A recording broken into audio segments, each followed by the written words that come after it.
Good, my boys. We outside today. I gotta make some content for the brand. Take some flicks.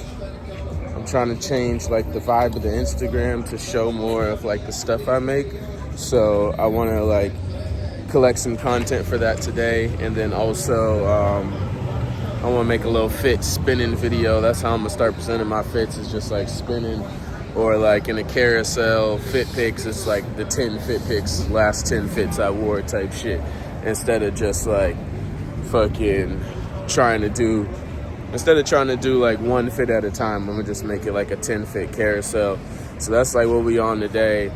Hopefully like I get a run in or I go to the gym. It's super nice out, take my dog to the park, something. It's a beautiful day. I had to tap in with my boys. So I got some seating I want to do. I don't know. If you watch basketball, then you probably know who J-Dub is. He played for OKC, one of the flyest basketball players. He be wearing our shit, and his stylist just hit me up asking to send a new pack. So I'm about to get together some packages for them. I'm also going to ship out a few of the sales we have from Shopify. And I also have some people that I want to seed myself. We dropped the chain. We dropped the Jesus chain a week from today. So I wanted to just gift some people. See if we get some posts for some different creators before the drop. I know it's going to be close calls because it's going to be like they're going to get it like right before we drop, but who cares? I need to give it to some people. I need to see it on the right people in order for this to reach the right audiences and whatnot. So that's what I'm doing now. Finna print out these labels, package this stuff, get the day started. Part of running your own brand, being in the studio right now, all my stuff, like all my inventory is in these cases. Fucking more boxes back there. And then this is like my printing station. Just printed a label. Gets label. These are my packages right now. I've been shipping in these pink mailers if everything can fit in there. Bada bing, bada boom. This was a large pair of the beach cargo shorts. Go back over here, grab those. Not sure where the large is at, so every time I do this, I just pretty much pull out every pair like a frickin' dweeb. Get these shirts out the way. There we go, so small. Then some don't be having stickers on it and be like wanting me to open the pack up. And I'd be like, golly, man, like, can I find one with a sticker on it before I just have to open the pack up? Medium. Small. Medium. I'm mad now. Now, one of these packs gotta be, what's this? Medium down there. What's this one that's outside the package? Be a large. Extra large. This be a medium. God damn. Now I gotta hit that person up to see if they'll be okay with getting the... Oh, hold on. Let this be a large. This be a large. Extra large. God damn it. Just DM the dude who made the purchase. He has bought from us a bunch of times. DM'd him and he was like, yeah, it's good. Send me the XL, so we're good. That leads me to another tip, though. When you are seeding and gifting and just like working with stylists and whatnot, you have to be cognizant and you just have to go ahead and make sure you take that down on the inventory. It's kind of like tedious, but it's like, yeah, every time you give something away or you gift something, you need to go on Shopify and you need to take those sizes down. Sometimes I get lazy because it's like our website will be like taken down, so it's like nobody could buy stuff anyway, but I always forget that we do like we'll open it up randomly sometimes, and then there's moments where it's like if you're signed up to our website and we do a sale, we might just open it up for the people who are signed up type shit. So I think that's what happened.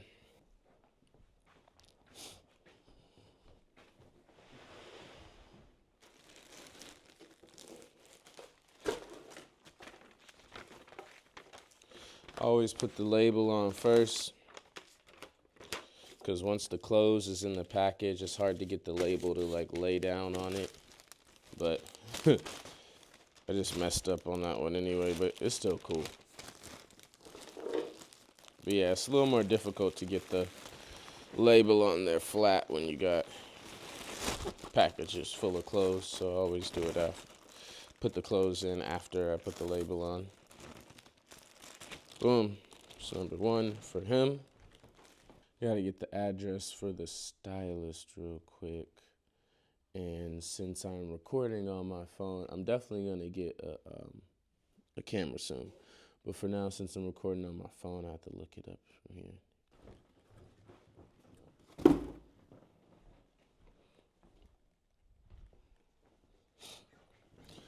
Also, another pro tip, I save my boxes and stuff that I get when I get, like, this is a box I got gifted some stuff from ASOS, but I saved the box so I could repurpose it and ship out when, like, I'm seating, because sometimes it's just too big for a mailer.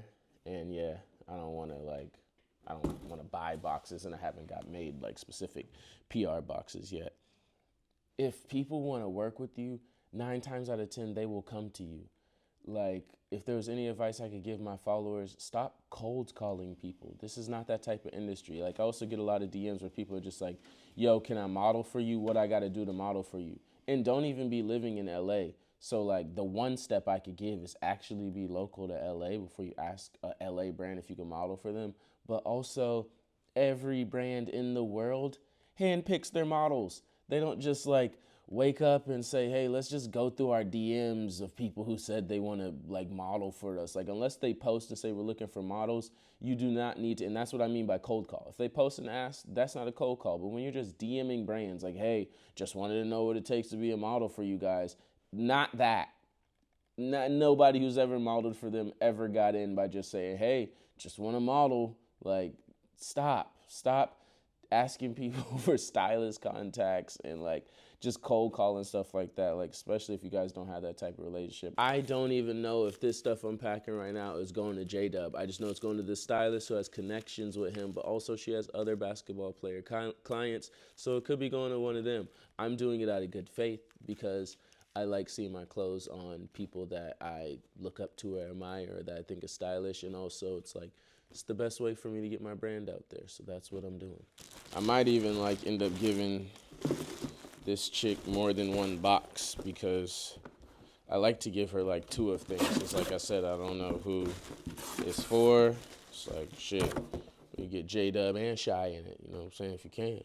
Going to drop off these packages, but also got some boxes broken down. I'm gonna drop off down by the trash can. My hair looking fire today. I've been picking at it right here, so it's like darkest. Made it to the park. Dropped all the packages off. And I was like, thought to myself, like, I don't want to go to the park and waste the day and not make a video, so I'm gonna do a video that someone asked for on the YouTube.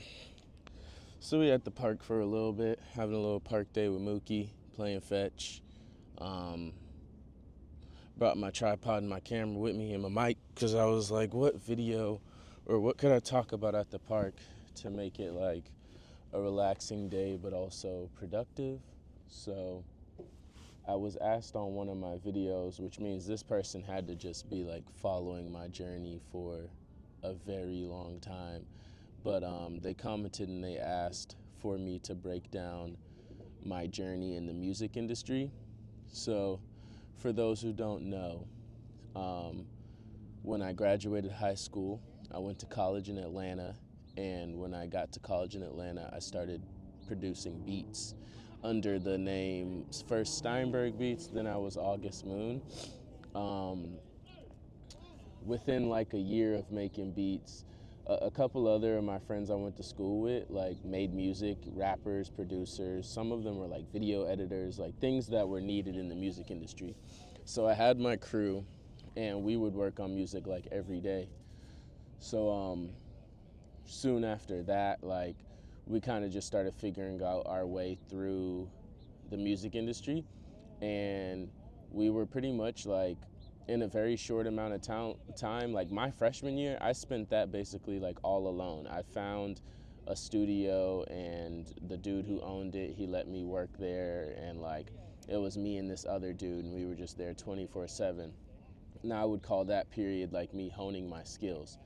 Then after I honed my skills is when I kind of like ran into all the different people, from like my friend Jose, my homie Mario Beats, Pierre, Bourne, Q Hefe, like just a bunch of different people that I started to make music with that were either on campus or somewhere near campus. So from there, we started being able to like hit the studio pretty much anytime we wanted. There was like 3 or 4 studios that would like let us pull up. So let me throw my doggy toy. It's an interaction. Stinky. Come on.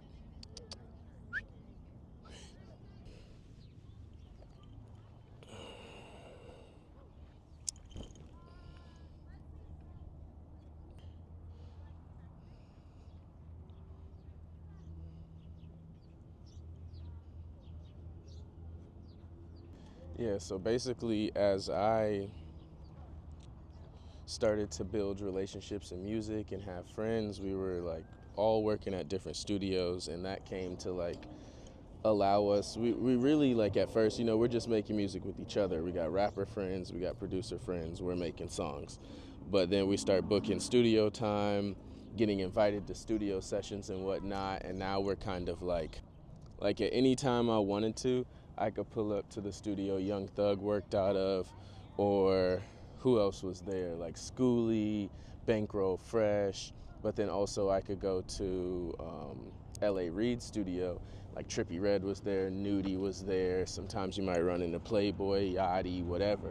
But basically, I would start like it's crazy because my first placement, I looked up like how to make Young Thug type beat, and then just like made edits from there and ended up like he like opened the door, walked in the studio and was like, damn, this beat hard, send me this. And I sent it to him, and him and Skooly ended up getting on the beat together, and that was a beat by me and my homie Mario.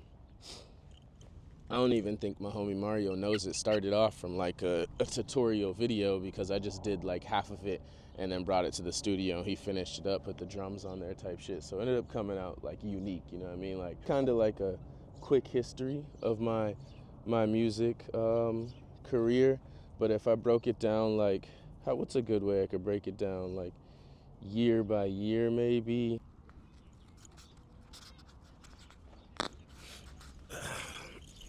Mook don't be playing fetch like that, so she get tired fast. She already ready to lay down. But as soon as I pick that ball up, she'll take off running again. Let me think of a cool way to break this down. Boom, I'll just go off of like my producer names. So when I was Steinberg Beats, which is like my first year of producing, I go to Clark, Atlanta. So I'm like working with people from Clark, Morehouse, and even some chicks at Spelman. And basically like I got my own studio set up pretty fast, and basically every day after class, I'm going to my homie's house, and everybody in that house makes beats, or my homie's dorm room, and everybody in that dorm room makes beats. So we're pretty much like just like a production house. I literally go to this house every day, we smoke, and I make like fucking 10, 20 beats, 10 of them collabs, 10 solo joints. We just cooking up all day. So that's why I'm Steinberg. I find an artist, my homie Cinco, he still raps to this day. He went to Morehouse, and that's who I started making like most of my beats for, or like music with most consistently. And then after that, like around the end of that like first year, going on year and a half, I start to just like promote my music more, promote that I make music and that I make beats, and that kind of gets my name around. And now I get a job at a studio I'm working at that studio. I'm still Steinberg Beats. I go to that studio pretty much every day after class. I make connections through there, meet people. One of the dudes that used to come up to the studio was a club promoter, and that was how I got into photography and video editing. Like, when it comes to the reels and this YouTube stuff and whatnot, like, even though I don't edit most of my YouTube videos anymore, like, I can still sequence them, and I know certain editing tricks. I know tricks on like the entire Adobe suite. All of this is because of the time where I worked like part-time for the club promotion. So basically what they would do is like obviously promote parties and whatnot, and they hired me as the videographer, photographer, and like the dude who made the flyers. So that really got me skills that I use today that I didn't know I would use like today. Obviously I thought that, like, to me I was like, man, I just want to make music at that time, but it was things that were shaping me into being just a more capable artist and like a more well-rounded artist. So after that like period in my life, I think like me and that studio kind of fell out because of just the people I was working with and like what they wanted me to do versus like what my mind was focused on. So after like departing with them, I go back to just like cooking up at my homies' cribs mainly, and I think Mook.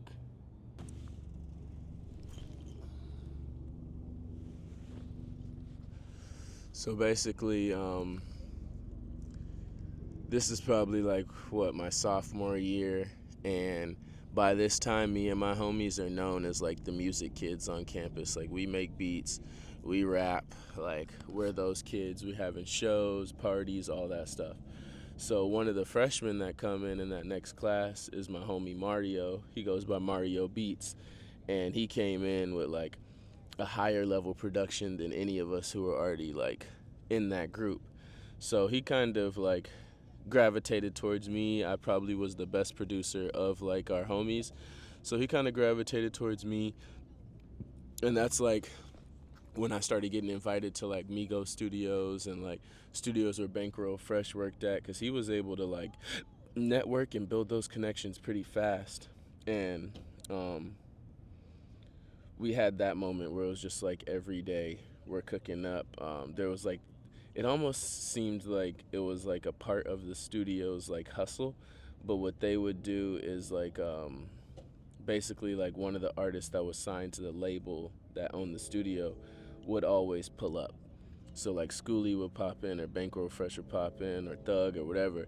So when me and Mario are cooking up, we're always cooking up, just trying to like choosing a specific artist, hoping that that's who opens the door.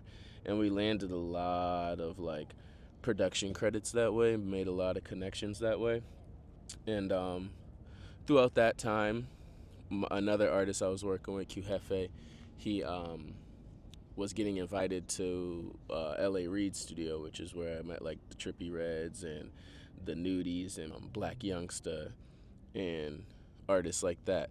But that's also where I ended up like, I probably spent like 2 years of my life where I would say like Pierre was my best friend, Pierre Bourne was my best friend, and we like linked up like every day. And that's where I think of a lot of like my lore comes from. Like, a lot of people know me from that part of my life. But long story short, or long story less long, me and Pierre cooked up, and that's where I really became like a professional beat maker, where it was like he had set us a goal to make 10 beats a day. So I was like getting so much better every day. He was teaching me so much, and like we were landing a lot of collabs. I also started rapping at this time. Like, I have music with Pierre where he's like featured rapping on it on my SoundCloud. Maybe I'll like put my SoundCloud links in the description of this video. So basically there becomes a point in life where I'm like with Pierre every day. Wherever I was going, he was invited to go, but mainly also he was like a studio rat. And like, I think that's why his career as making beats ended up turning up a little better than mine. There is some like history behind it where I helped him with some beats that really changed his life that I didn't get credit for, but I don't hold like no ill will, because that pushed me forward, and it just like, I'm exactly where I want to be in life. Like, of course things could be better, the brand could be doing better, but I'm so glad I'm not like that one guy who helped produce a Playboi Carti song who like got paid a little bit of money, went crazy time, like just shit that like I really didn't need it. So it was good. Somebody must have nutted on this tree. Move. Come on. Yeah, so basically I spent like 2 years cooking up with Pierre. Every now and again, like I'm collabing with Mario and we're landing placements. This is how I get placements with Skipper the Flipper, the Migos, Young Thug. Like I end up getting placements for all these songs. I still get a check like every 2-3 months from BMI for my producer credits. I'll try to put links of all the songs I'm attached to. Honestly, like the whole shit with Pierre and just like the success I got in music was kind of how I ended up here in California with you guys watching me today. I always felt inclined to do clothes. It always felt like my true passion. I started a brand in high school. I kept it going through college. But once I switched my focus to beats, I kind of just like abandoned it. So after the Young Thug placement, I get a big check. There was another placement I got around that time where it was a big check, and I moved to California. I'm still like talking to Pierre at this time. We're working together like pretty heavily, and I'm making a lot of money off beats on my website. So like I just post shit on a website, and you can lease the beat. So I moved to LA, kind of confident that I could work on music and like make a living out of it. One of my mentors is Clinton Sparks. He's like a super poppin' DJ out here. So like, and then he's like a godfather to me. So he ensured me if I moved out, he would take care of me. And that was kind of like the beginning of August moving to California. So that was my Atlanta producer arc. Now let's break down the music production last arc is like once I get to LA. So boom, I get the Young Thug placements. I got other placements. I'm like fucking my BMI is good. I'm independent, so the money's coming straight to me. I'm also taking like checks. Like you can get upfront and you can get back end. So I'm getting both. So I'm making good money for my age. I'm like 19, 20, doing a little scamming on the side. So like I moved to LA like just feeling like I'm on top of the world. Like this is like a little bit after college. I get arrested, all this other stuff. Like another story for another day, but I get arrested as soon as I go back home to Virginia. I get arrested. So this nigga just hit me and this nigga was bullshit. But so boom, now I go to home to Virginia. Let's just go ahead and touch on it. I go home to Virginia. Where I stay might not exactly have been a safe place for me. A lot of people was jealous. A lot of people from Virginia can't do the things I was doing at this time. So boom, I go back home to Virginia. I'm carrying drugs and a weapon on me because that was just a lifestyle I was living. I get arrested. I get out of jail. They give me a court date for Valentine's Day. I'll never forget that. And they wanted me, basically, like my lawyer, like the song for Young Thug came out like maybe a week after that, and I was trying to figure out how I could like use this to like propel my life and not get caught in this cycle where I'll be just in Virginia doing illegal stuff. So my lawyer suggests that I move to California or anywhere and get an address so that like he suspected they were going to put me on probation. So he was like, when they put you on probation, if your address is shown that's officially somewhere else, they have to put you on that probation. So basically, like the day after I get out of jail, I hit up this chick, tell her to take me to California. We pack up our stuff and we drive straight to California the next day so I could get a California address. Long story less long. When I go to court, like the officer doesn't come and all charges get dropped. So like W in the long run. So yeah, now I'm in California and I don't have any charges against me, and I'm just out here. My song's on the radio, and I'm just out here trying to figure it out.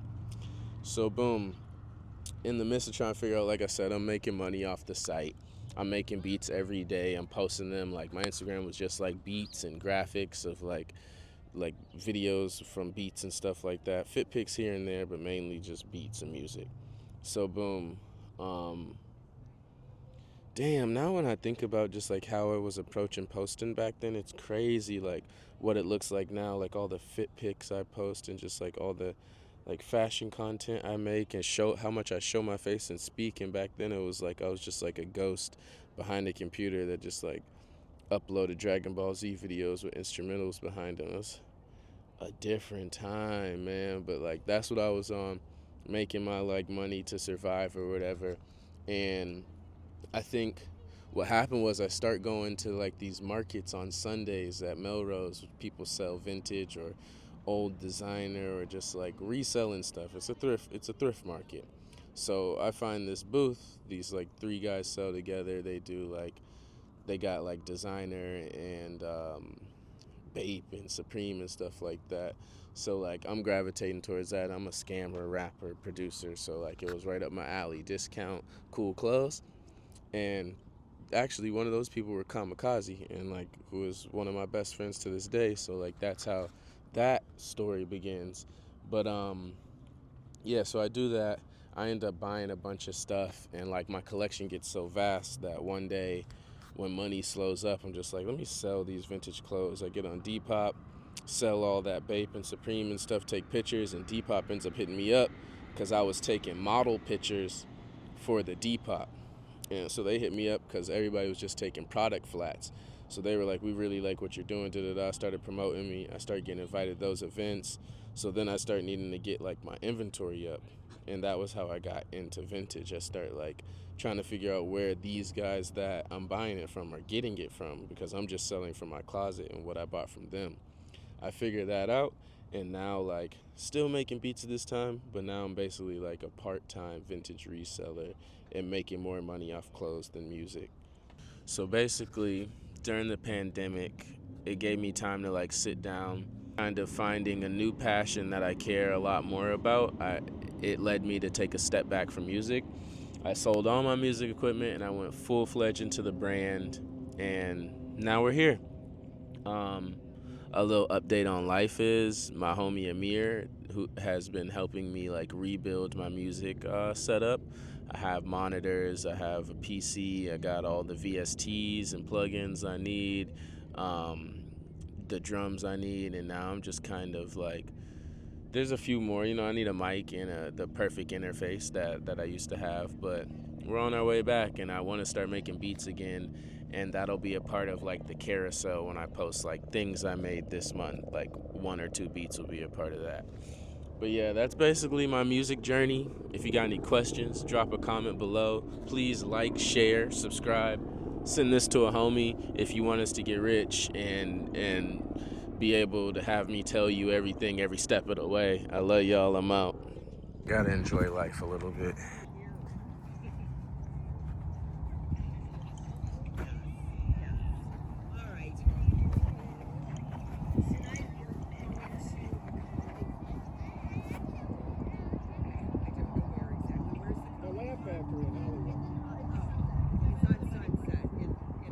Why would you do that?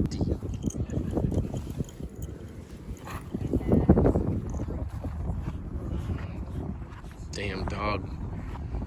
Got the toy wet, Luke. It's wet now, girl. It's wet now, girl. You don't wet it up. You don't wet it up.